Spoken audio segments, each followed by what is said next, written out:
All right, this is the Redevelopment Authority. It is Wednesday, May 3rd, 2023. We are in City Hall Council Chambers. It is 8 a.m. Call the meeting to order. Next item on the agenda is consider approval of RDA minutes from March 1st. I'll make a motion to approve. Second. I have a motion and a second to approve the minutes of the meeting from March 1st. Any discussion? Hearing none, all those in favor signify by saying aye. Aye. Opposed? Motion carries. Next is review of Common Council / RDA joint meeting minutes from March 28th.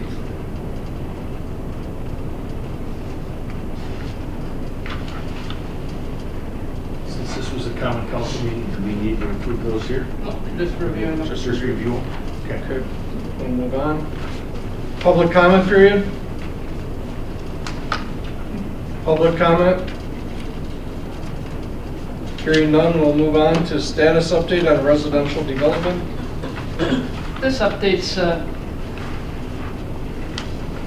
reports you've been seeing on a regular basis. We now have actually 3 building permits for new single-family homes, of which basement morphed yesterday, so that's on Johnson Street. And it's our understanding is JJ Premier is going to be looking at building 3 new homes on Parkview Drive by Rockridge. So we're in a pretty good position for this year. If you have any questions other than that, things might get to 50 today. So things may happen. Happy birthday. I did have a contact with Ryan Ott. He would like to come to the next RDA meeting and be on the agenda as far as possible any new areas we may have, because in his words, he thinks he'll have Johnson Street filled up this year. Well, So, It's okay, I did make a note of it. All right, anything else? Moving on is continued review of procedure and marketing for $10,000 new home incentive program. I did add a memo on this. There have actually been 4 that we have paid in the last year and a half, since 2021 when the policy was adopted. There are 2 more requests that'll be on your next agenda. The next agenda item has 1 additional request coming in. So we're probably talking 2 to 3 homes a year.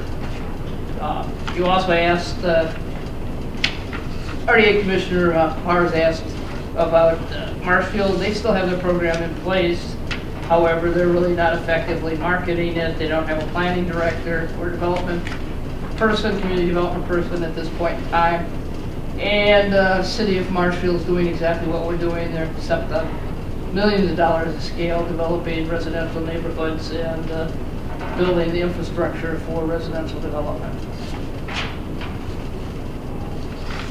And to give you a ballpark, a $200,000 home on an annual basis would pay almost $5,900 in property tax. So the payback, if it's not in a TID, is probably 3 years. If it's in a TID, basically it's paid off in a year and a half.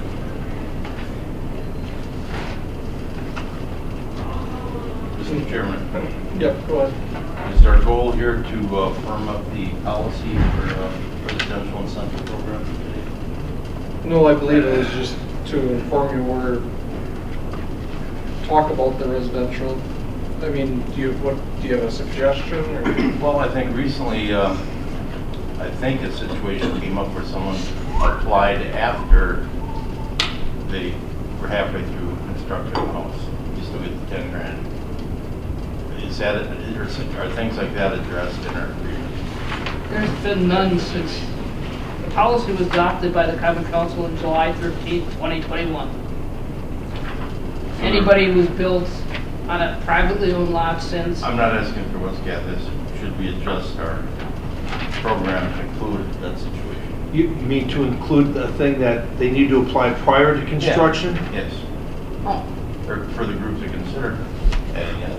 I don't think that's necessary because they don't get the money until it's completed. So, I mean, there's a window there. I don't think we should penalize them. It'd be nice for them to have it up front so they could plan accordingly, you know, in their I had finances. thought that the situation did come up where they built the house and then applied. I'm told that's not true. I don't want to say anything. I haven't heard of that. But I think it was started and they applied because they didn't know about the program, but I still think, I mean, it's not really fair to somebody if, I think too that now in the new building permits that we're gonna include a lot more information in there, especially on new home stuff like that. We can stick a packet for it. I believe Sherry's actually putting that application in with, when the packet goes out. Yeah, her and I had talked about that previous. So the purpose of the program is to get people to build in the city. Correct. So people are building in the city without the incentive. No. You're saying that somebody, we just said that somebody built, didn't know about the program, and then they wanted to get the 10,000. So that would suggest that they built without knowing about the incentive. So the incentive didn't, that they built without the incentive. Even though they probably get the incentive, they built without having the incentive. That's my point. And we've looked at cities who are using this as an incentive, but I think to get a good analysis of the need for it, we should also look at communities similar to ours who are not using the incentive and seeing if there's progress still being made. I think if you look at our community before the incentives, and look at how much building was done. We're in a way different place now. I mean, the last 5 years have been way different than it was before for the housing market. So I don't think you can look at it that way. You have to look at apples and apples. And looking at Merrill before the incentive program and after we did it, I don't think that's a fair comparison. I think there's some value to it. Well, but that, okay, you can look at that, but then why don't we also look at what other communities who do not have an incentive program who are similar to ours are doing? All I'm saying, I'm a data guy. I want data. Mr. Mayor? Yes. On Mark's subject of would the house have been built if not for us giving the money? In TID and TIF, one of the first paragraphs says a property must pass a but-for test to get monies. Well, the but-for means but-for we give them the money would this house been built. That truly is not the case. So as TIF and TID looks at it, this house would not qualify for fictitious house we might be talking about. I do want to clarify that the but-for finding is on the initial creation of the TID area, not any specific project. Oh, it sure does refer to the projects, but for we give the money, these projects would occur. Take your time to look it up. If I recall, Mr. Mayor, when this residential incentive program was developed, it was part of a process that what happens if an individual wants to build a house within the city limits that's not within a half mile of the TID. Okay, the purpose of that was to have it more equitable for individuals to do it and not just developers. Right.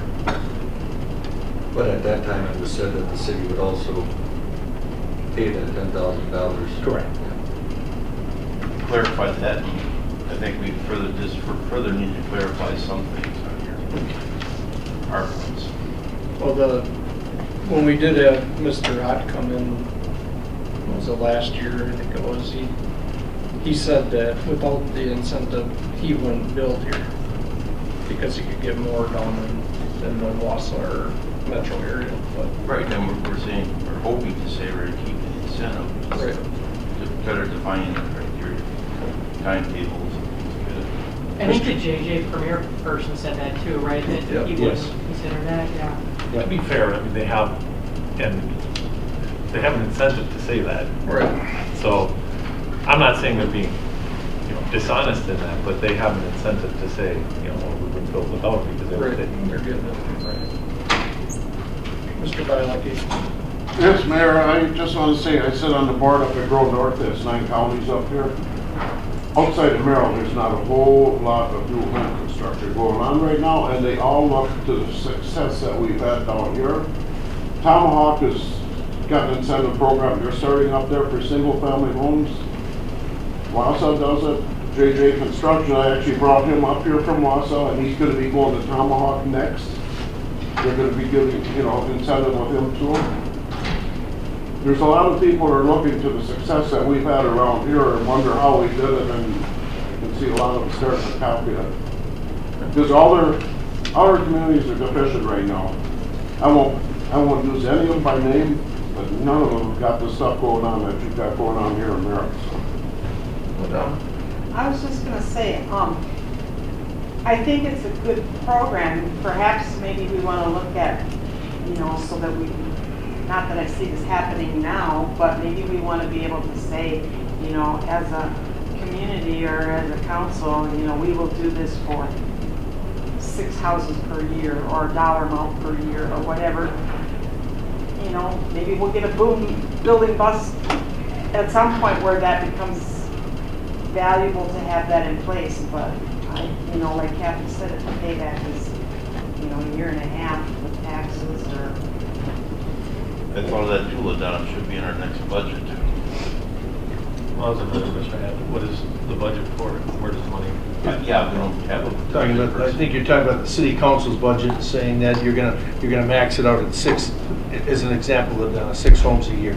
Yeah, just so that it's $10,000 factored you're gonna into pay it. out. It'd be $60,000, that would be a line item budget is what you're referring But to. doesn't this come from the TIF kind of thing? Within a half mile it does. The TIFs. Outside of that, it comes from the city's budget. There's a much area outside of a half mile from any of the pits, so I mean, you're Just gonna have four. a very, what's that? Just We're- four. we're- Well, I one mean, it big should be, kid. I mean, there should be, on both sides, on the TIF side, and on the non, if it's part of the city budget, there should be a budget for both those. Because even within the TIFs, isn't there, like, there's only so much money? It's money, money's coming from somewhere, it's not, or do we have like a blank check that we can just give out? At this point, the 4 that have been paid have all been either within a TID or within a half a mile. So, yeah, so even like, so this is actually a bigger conversation, because things come to us and we just arbitrarily give out money. Where, like, what is the budget for these things? Like, we give 10,000 for this or 35,000 for this, why don't we give 70,000 or 20,000? Where is the budget? Where's the budget? Because I go into a room, if I can't find the dumbest person in the room, I'm probably it, and that's how I feel with a lot of this TIF stuff, because I don't understand. Like, I work on budgets, and we make decisions on things with no budgetary process. Like, it's not like, okay, we have this much to spend this year, within the TIF financing for this district or that district. It's just, let's spend money. I don't understand how that all works. We do borrow through our TIDs, so we do borrow for some of the funding, but they have to be producing or have funds transferred from producing TIDs to justify that. Am I right, Kathy, along those lines? The only money that we're borrowing about half the TIDs relates to either infrastructure, water, sewer, stormwater, streets, or potential, if it's a bigger development center. So for These $10,000 are not being paid. There's cash flow to pay the $10,000. okay, and if we weren't spending that $10,000 on this, where would that $10,000 go? Depends which TID it is. Okay, so some examples. They go into infrastructure or other incentives or paying back debt. Okay, so also if, I'm just, working through this. So if we didn't, let's say we had 6 projects and there's $60,000, if we didn't spend that, and I'm not saying we should or shouldn't, I'm just working through this in a mental exercise here. If we didn't spend that $60,000 on, say, this one thing or this other thing, or this money that we give out that we don't have to borrow money for, we would use that money could be used to not have to borrow for infrastructure projects, or it could be used to pay back money that we've already borrowed. See, my point is that it's not just money from nowhere, it's money from somewhere, it's money that's being borrowed, but that ultimately, this money belongs to the taxpayers, and we have to use it responsibly. And I think it's hard for me to make these decisions with like no budget, just saying, let's just give all money. And it seems so somewhat arbitrary to me too. Like, why Why 35? Why not 70? Why not 100? There have to get people. Oh, Mark. The only extra money coming in is the money from the higher assessment of the properties. And that only kicks in after 2 years. The school and the tech and the county are froze out of those excess funds. Only the city gets those for certain years, so it's higher than normal taxes, a higher percentage the city receives. We're not quite caught up to our, to our improvements and the reaping the benefits of higher taxes. We're not there. And I'm afraid that we're going to dip further in the general fund if we spend too much. So this team here has to be very careful. I mean, we have to be very smart how we spend our money. Well, and that, I watched some of the, I wasn't able to be here, but with the budget, all that going through it, I mean, we don't have any reserves left. And all that, I don't know what it's called, the coronavirus money that we got is pretty much all gone, from my understanding. So we need to be, money is money. It's not just like there's a money tree where it's coming from. It's money needs to be paid back. So we need to be smart with all of it. And this could be smart, but it's like, what if we had 10 houses or 20 houses that came? That'd be great, but you'd have to up front shell out a lot of money. So not having a budget, it's confusing. But after 2 years, those houses are paid off, and you have that tax base from there on. So I mean, it is. I understand that, but in the short term, so the city doesn't have, we don't have money because the budget's in the red. And we have to move money around or borrow money or whatever to balance it. So we don't have the money there right now. So that money has to come from somewhere. I'm just saying we need to be very. We have to pay attention to all that. And where it seems like in these meetings, we just talk about giving money out without thinking about where that money's coming from. And that doesn't sit well. Should be budgeted. Bill? Well, the money comes, you get your increment. Increment comes in every year to tax time, okay? That being said, some of you people are new on here, and you should be aware that is it TIF 3 that's closed up now, Kathy? Yeah. Well, TIF 3 will close in 2026. Where is TIF 3? It's the east side. East side out by the new Walmart. Old Walmart. But then you talked about this before when you were doing your strategic planning around here. You can extend that district for 1 year, capture almost $1 million off of it, because that's about what it's paying right now, and you can have that to develop housing. Strictly housing, 35% of which has got to be affordable housing and blight elimination. If you can go and catch that in a couple more years, that's going to give you money to, for lack of a better term, play with around here for a long time and really do you a lot of good. So but that last year, we need that money for the general side too, our portion of whatever it is. Bank deputy. Well, you're going to have to convince your other 3 taxing entities too to go along with the extension. Right, and that's where I don't know that it's feasible at this time to. But one thing they want to do, one thing they do when they sign off on these for 23, 27 years, whatever it is, they expect there to be some growth and development going on there, not just one big project and then sit on it. And there has been. Yeah, no, I mean there is, but I'm just saying, don't fix it if it's not broke. Anything else on the incentive? Just to touch on the, trying to budget throughout the year or at the beginning of the year for something like that.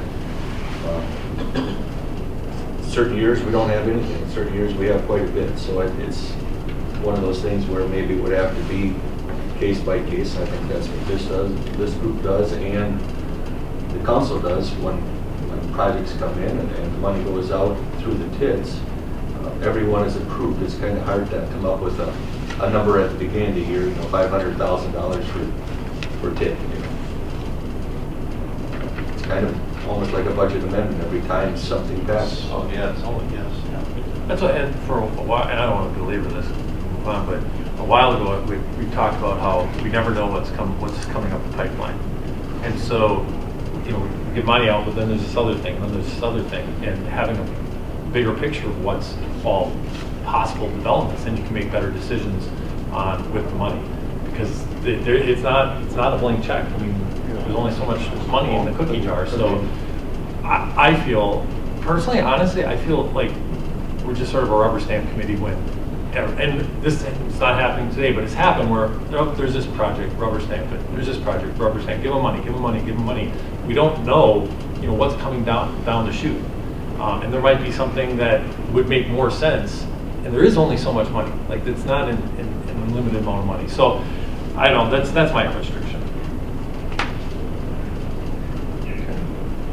Anything else? I'll make a motion that in the 2024 budget, we make a provision for monies paid for new housing,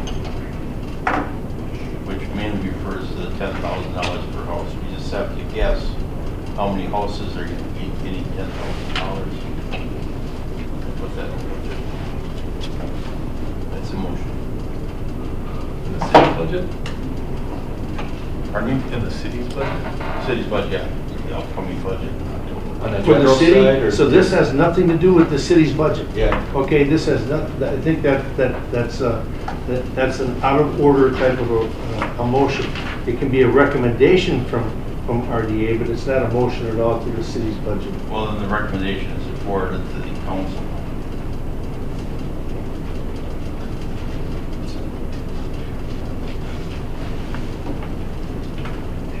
Hearing no second dice. Any further discussion? We'll move on then to update on new housing incentive application for 1804 East 12th Street. Yeah, this is a house that is under construction right now, and we didn't have the paperwork out there before they started and moved it in last fall. So basically, that's an infill lot on a very challenging site. Close to well, across from the Washington School, and then basically close to the high school. So I just inform you that that's going on. There will be 2 more requests for your next meeting. This is actually across from St. Francis. If you friends with Yeah. okay. Up on that hill there. On the hill. All right.